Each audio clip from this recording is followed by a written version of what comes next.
saya baca sehari saya baca langsung saya bilang ini bagus banget. Saya telepon sama Rossi, saya bilang ini ceritanya bagus banget, saya mau dong, udah dijual gitu. Mulai saya ngomel-ngomel, kenapa nggak kasih ke saya gitu ya? Kan tahu saya bikin komedi, Evan Love gini-gini. Ya saya mana tahu katanya gitu, ya tahu dong. Dan suatu hari Rossi telepon saya, dia bilang ini available, yang beli nggak jadi bikin katanya. Terus oke, datang hari ini ke kantor, kita langsung beres. Saya bandel-bandel dikit, Pak nih aku ngelucu gini-gini terus gini. Enggak, itu kelebihan. Enggak, sama Kak Radit suka gini, ini harusnya directionnya tuh kayak gini. Enggak usah aneh-aneh, enggak, jangan. Ini wartawan semua.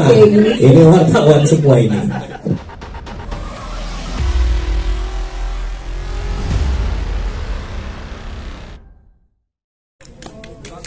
Boleh tepuk tangan dong teman-teman. Yang berikutnya silakan Bang Radit. Ya, Raditya Dika sebagai Zahar.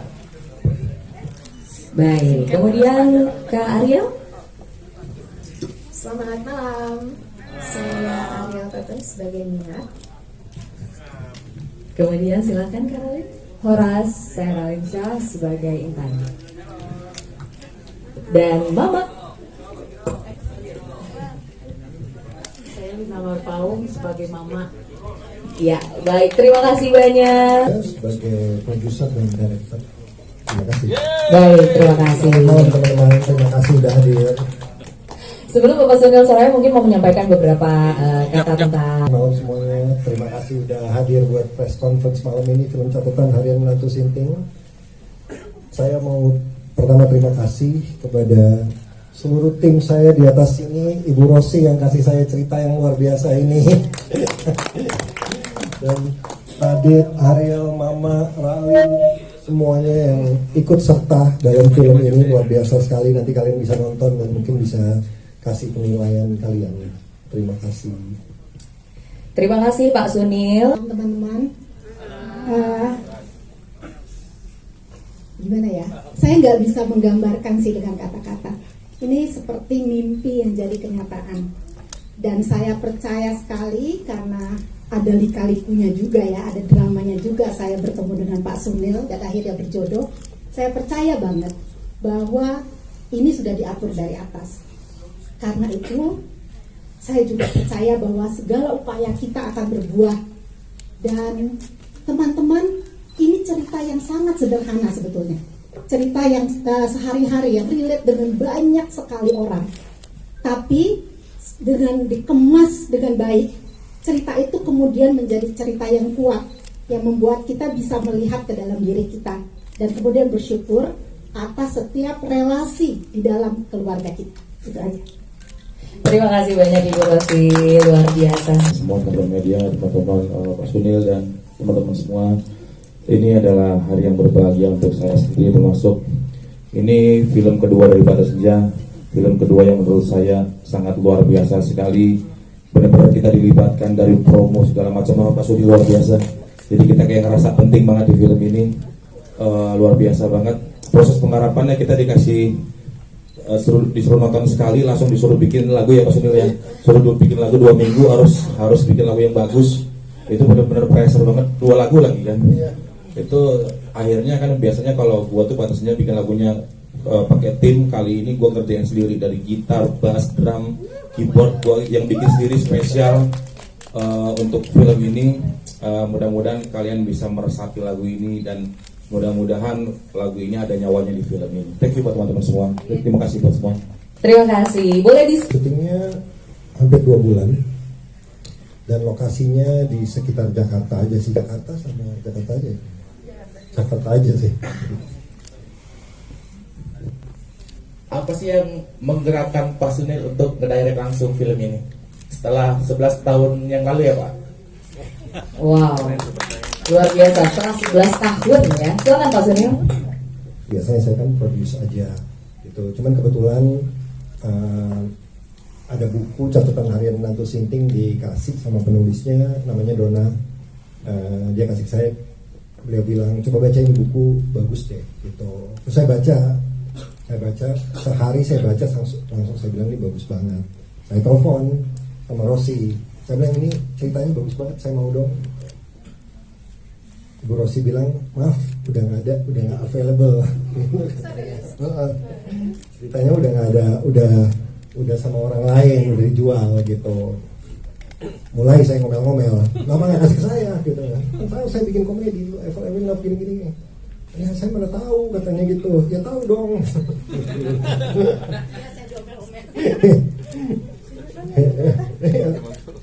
Terus saya telepon terus tiap minggu, saya telepon terus. Udah nggak bisa, katanya udah nggak ada.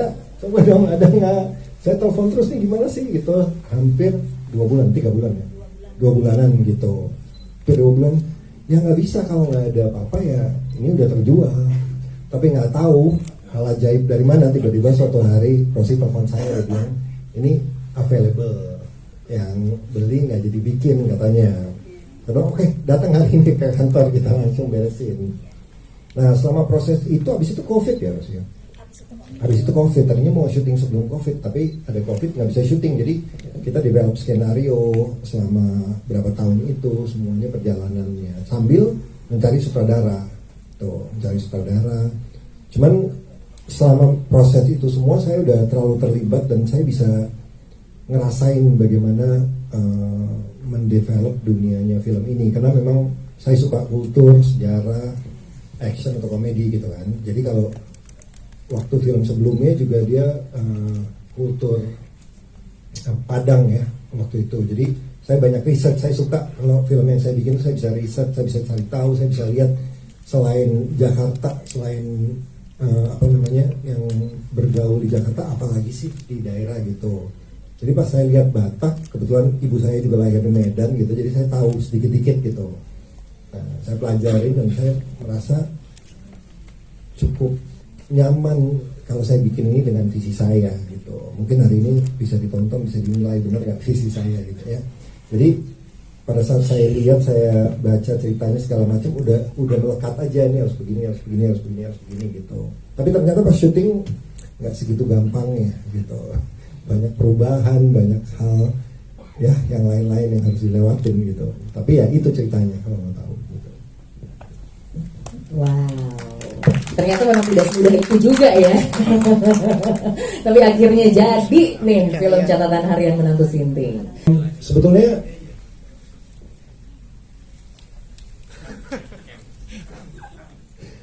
waktu pertama kali saya baca cerita ini, sebetulnya saya udah ngobrol-ngobrol sama Ralin udah lama, udah 5 tahun ya, 5 tahun yang lalu. Cuman bukan buat perannya Ariel, karena umurnya beda gitu. Peran ini cerita tentang pernikahan pasangan muda. Jadi perannya dibutuhkan umur 25 tahun gitu. Itu alasannya kenapa Ariel. Dan saya juga udah casting banyak orang sebetulnya. Walaupun Ariel pilihan pertama, awalnya. Nah, jadi kan udah tahu. Nah, jadi kita casting banyak orang. Tapi nggak yakin gitu ya, masih hesitant gitu sama Ariel. Ya, nggak tahu sifatnya gimana gitu ceritanya. Nggak tahu baik hati. jadi waktu kita casting sih, ini keunikannya tentang komedi. Komedi itu nggak bisa ngelucu dan nggak bisa terlalu kering gitu, dan nggak bisa berlebihan. Jadi sifat aslinya pemain itu harus udah cocok untuk penyampaian dialog dan segala macam. Dan saya nggak pernah nemuin orang-orang lain selama saya casting. Nah, pas Ariel datang, sekali dia coba langsung pas banget, saya udah tahu pasti bisa gitu. Itu alasannya gitu. Saya nggak tahu alasannya kenapa itu. Yang jelas di film ini sudah tepat perannya masing-masing ya. Mau itu Ariel Tatum tepat sekali untuk Minar, ya kan? Iya. Ralin Syah tepat sekali untuk Intan. Iya, saya rasa kita sering bikin film dan mungkin kalian udah nonton film saya, dan saya usaha untuk bikin karakternya itu tepat, itu paling penting buat saya ya. Karakter nomor 1, terus cerita gitu ya buat saya. Jadi mungkin nanti kalian bisa lihat, bisa menilai gitu gimana cocok nggak Ariel atau salah casting gitu ceritanya. Atau pas Sunda pemikirannya salah gitu ya. Bisa juga saya pemikirannya salah gitu. Tadi ditanya kalau saya interest atau enggak. Sebenarnya waktu pertama kali saya baca novelnya itu saya benar-benar senang banget karena saya sendiri dari Sumatera Utara. Jadi adat istiadat budaya Sumatera Utara itu saya interest banget. Dan kebetulan saya orang Melayu, jadi saya ingin sekali belajar lebih banyak tentang adat istiadat Toba. Maka aku bilang apapun yang terjadi aku mau coba terlibat, belajar dikit juga dari Pak Sunil bagaimana develop script segala, karena saya udah mulai produce juga on the side. Terus peran yang saya ditawarin itu udah 2, 3, 4 kali coba makeup, atur ini, berapa kali ke Bali, ke Jakarta, ngurus itu. Ternyata memang aku juga merasa bahwa peran yang diberikan itu kurang tepat, makanya yang secara fair aja kayak ini kayaknya kita bisa, Pak Sunil bisa mencari orang yang lebih tepat, dan ternyata dapatlah orang yang lebih tepat. Nanti kalau ada yang nonton baru tahu orangnya siapa. Baik. Pertanyaannya, kebetulan untuk adegan ranjang, mungkin aku bisa sambil bareng Kak Radit ngebahas ini. Apa ya? Aku sangat bangga sih di perfilman Indonesia udah sangat amat berkembang gitu ya. Bagaimana membuat semua orang dari pemain, begitu juga orang-orang yang terlibat di lokasi di dalam selama proses syuting itu semuanya nyaman akan apapun itu yang dilakukan di film tersebut gitu.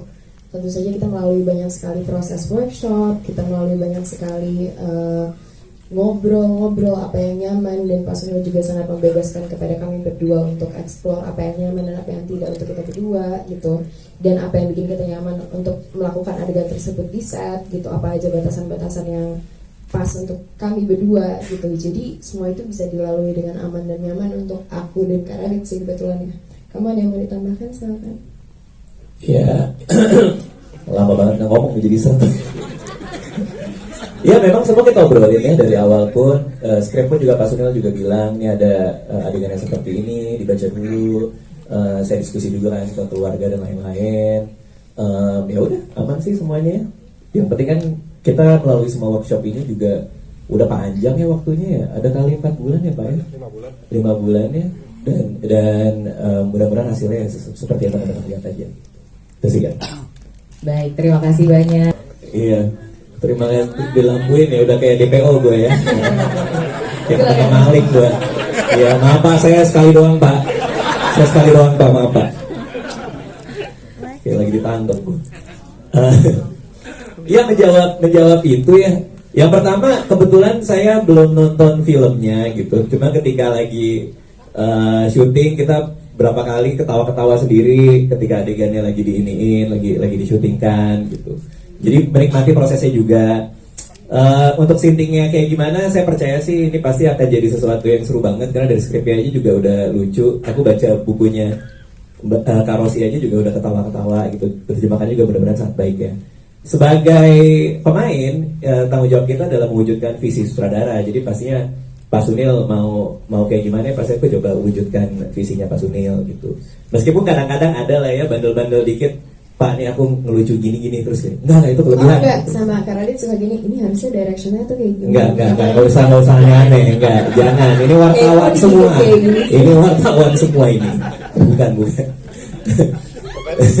Iya. Ya jadi artinya kita ngasih yang terbaik buat film, karena kan film kerja barengnya gitu. Ya mudah-mudahan tersampaikan sih. Buat Pak Sunil gimana nih Pak Sinting? Mungkin saya bisa tambah dikit. Ya Pak. Tadi kan ditanya gimana Radit di direct sama saya gitu. Saya kebetulan udah kenal Radit udah lama sekali, kita udah kerja banyak film segala macam, jadi kita udah saling mengerti. Tapi kalau dari saya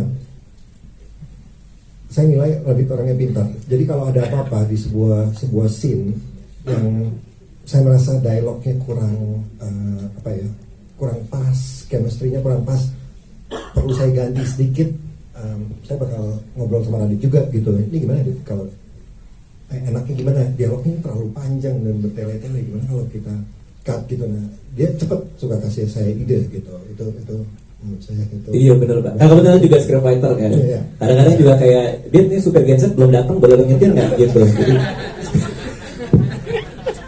Jadi semua Mau mulai ya. masuk itu doang joknya. Oh, Tadi ada gitu. kesempatan masukin dikit. Iya benar, daripada Tadi lupa. bisa nih lucu banget. Benar. Baik, terima kasih banyak. Yang berikutnya, teman-teman. Tapi sedikit saja. Sebenarnya peran saya nggak besar sih, tapi ya just watch the film. Tapi bermakna. Tapi bermakna dan nyata dan secara emosional berkesan sekali, apalagi saya orang Sumatera Utara ya.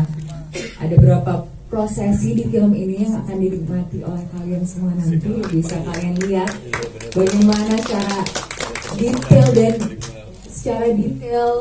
secara autentiknya Pak Sunil merangkum adat Batak Toba ini dalam film komedi ini. Luar biasa. Ya biasanya kalau saya main film seperti yang Mas saya bilang, didirect diri saya sendiri kan, makanya kadang di lokasi aneh itu, nanti lu gini ya, iya nanti lu gini ya gitu. Oke, lumayan ya, bisa. Kalau tadi pertanyaannya apa sih? Pertanyaan lupa. Oh kenapa? Iya. Kenapa? Karena ini terus terang ya, ini aku belum pernah cerita kemana-mana nih Pak Sunil. Cuman ketika pertama kali ngedirect film single bareng Pak Sunil juga, Pak Sunil kan sering datang ke lokasi juga. Itu ngebuka cara berpikirku sebagai sutradara gitu. Pak Sunil banyak bantuin shot, ngebantuin ngeberesin cerita dan lain-lain. Dan aku percaya banget sama taste-nya Pak Sunil. Nah makanya ketika ditawarin film ini, terus Pak Sunil bilang, gue bakal direct langsung, oke, langsung on board gitu. Jadi itu sih kira-kira. Dan saya udah sounding sama Radit pada saat saya terima ceritanya 5 tahun lalu gitu. Saya udah sempat ngomong mau nggak kalau di direct orang lain gitu. Nah, saya udah nanya-nanya dulu gitu. Ini kan waktu itu. Iya, baik. Tapi itu dinilai dari Badan Sensor Film. Biasanya rating itu dikasih secara keseluruhan film ditonton dulu, terus dinilai apakah ini film terlalu dewasa, subjeknya, topiknya segala macam. Dari situ baru dinilai apakah ini 13 tahun atau 17 tahun. Nah, secara ini film keluarga, filmnya nggak dinilai sebagai hanya buat 17 tahun ke atas begitu, makanya dapat rating 13 tahun ke atas gitu. Tapi nggak ada indikator. Ide untuk bikin sneak preview di luar kota sebetulnya tadinya hanya di Medan. Di Medan hanya 2 hari, tanggal 7 dan 8 gitu. Hanya mau kasih lihat karena ini ceritanya kulturnya Batak. Jadi pengen lihat responnya gimana nih di Medan gitu. Apakah ada kesalahan atau enggak? Kalau ada kesalahan kita nggak tayang, kita riset dulu gitu ceritanya. Jadi sebetulnya hanya ada, tadinya sih 1 hari itu hanya 2 show, terus tanggal 8 juga 2 show. Tapi karena terlalu banyak orang yang datang, terpaksa dibuka satu show lagi gitu. Selain itu di Jabodetabek hanya main di PGC. Cililitan ya. Nah kemarin hanya main 3 show di Cililitan gitu. Udah itu aja. Yang lain kita nggak edarin lagi gitu. Itu hanya special sneak preview. Untuk berapa gedungnya ini masih diatur. Hari Senin baru saya tahu gitu semuanya. Gitu. Bukan produknya Mama. Aku anak nomor 1-nya Mama. Dan kalau boleh cerita sedikit sama Pak Ian, butuh 11 tahun casting bolak-balik ke depan Pak Sunil bisa duduk di sini. Jadi terima kasih Pak Sunil. 11 tahun. Ya benar. It's been 11 years aku casting ke Surabaya bolak-balik dan akhirnya dikasih pekerjaan sama Pak. So thank you Pak. Menjadi anak ya Mama. Mama silakan Mbak Ina.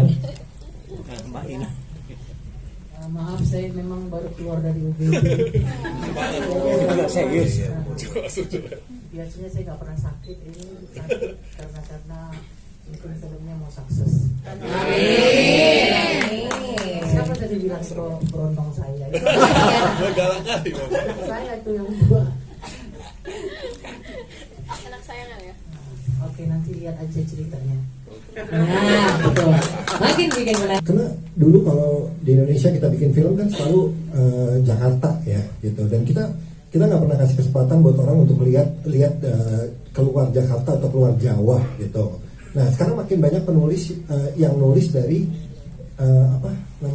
kota mereka sendiri, mau itu Batak, Medan, Sumatera, Kalimantan, manapun itu gitu ya, dan ceritanya bagus-bagus dan menunjukkan kultur background itu, dan saya rasa itu baik untuk kita kasih lihat. Jadi Indonesia itu bukan hanya Jakarta, tapi ada Padang, ada Sumatera, ada macam-macam, Sulawesi dan saya harap ada terus ke depannya supaya pada saat kita nonton film kita bisa lihat sesuatu yang fresh, belajar budaya kita sendiri yang banyak orang belum tahu gitu. Makanya nah di film ini kalau ditanya juga kenapa saya coba riset banyak tentang pernikahannya, tentang background budaya Batak, supaya Batak itu bukan hanya dilempar dalam sebuah cerita aja, tapi orang bisa lihat bagaimana kehidupan orang Batak.